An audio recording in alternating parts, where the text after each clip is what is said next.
Yes, ready, start.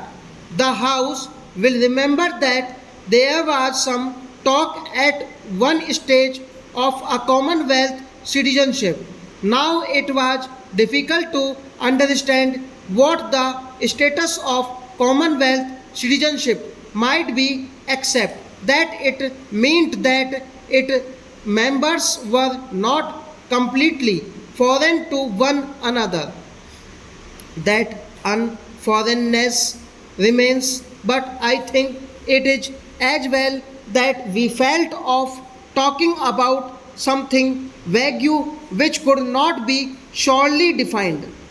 The other fact also remains as I have just stated, the fact that we should take the right to ourselves if we so choose to exercise it at any time to enter into treaties or arrangements with Commonwealth countries, assuring us of certain mutual privileges and preferences.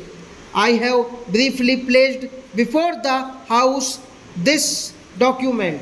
It is a simple document, and yet the House is fully aware that it is a highly important document, or rather, what it contains is of great and historic significance. I went to this conference some weeks ago as the representative of India. I had, of course, consulted my colleagues her previously because it was a great responsibility and no man is big enough to shoulder that responsibility by himself when the future of India is at stake. For many months past, we had often consulted one another, consulted great and representative organizations, consulted many members of this house. Nevertheless, when I went, I carried this great responsibility and I felt the burden of it. I had able colleagues to advise me, but I was the sole representative of India, and in a sense, the future of India for the moment was in my keeping. I was alone in that sense, and yet not quite alone because as I traveled through the air and as I was there at the conference table, the ghosts of many yesterdays of my life surrounded me and brought up picture after picture before me. Sons and guardians keeping watch over me, telling me perhaps not to trip and not to forget them. I remembered, as many members might remember, that day 19th years ago when we took a pledge for the first time on the bank of the river Ravi at the midnight hour on 26th January, and how we took that offended pledge year after year in spite of difficulty. And finally, I remembered that day when, standing at this very place, I placed a resolution before this house. Let us not be led away by considering the situation in terms of events which are no longer here.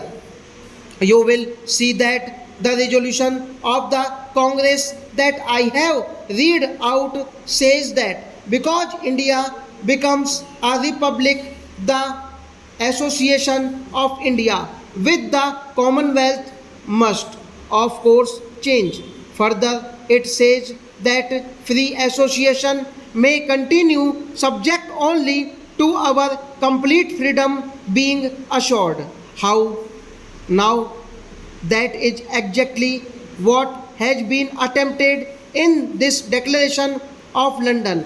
I ask you or any honorable member to point out in what way the freedom, the independence of India has been limited in the slightest.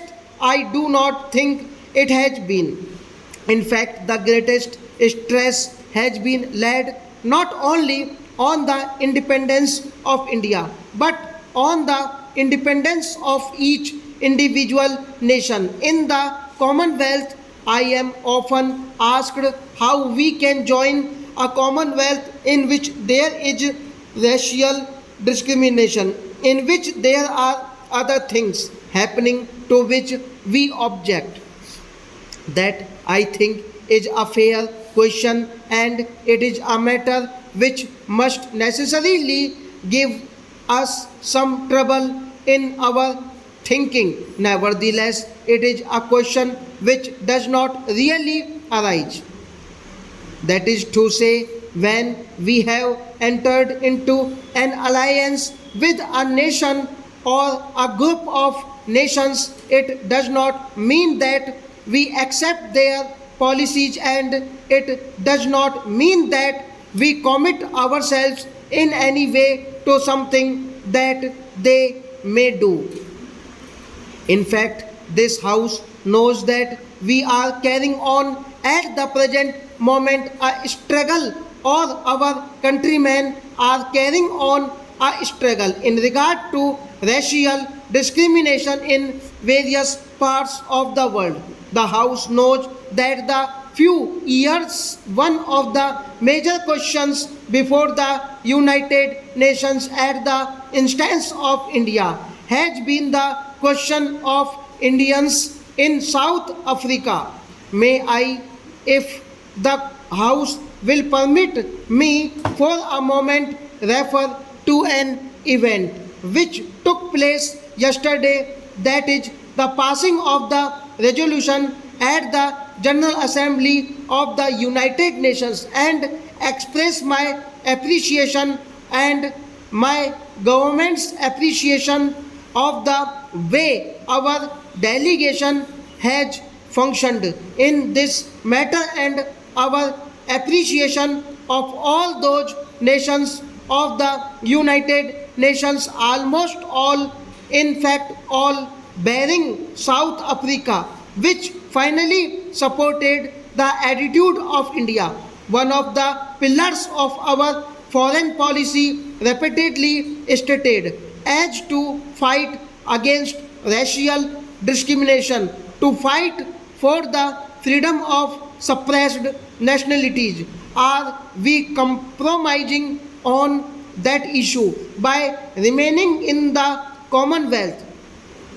We have been fighting on the various issues, even though we have thus far been a domination of the Commonwealth. Stop.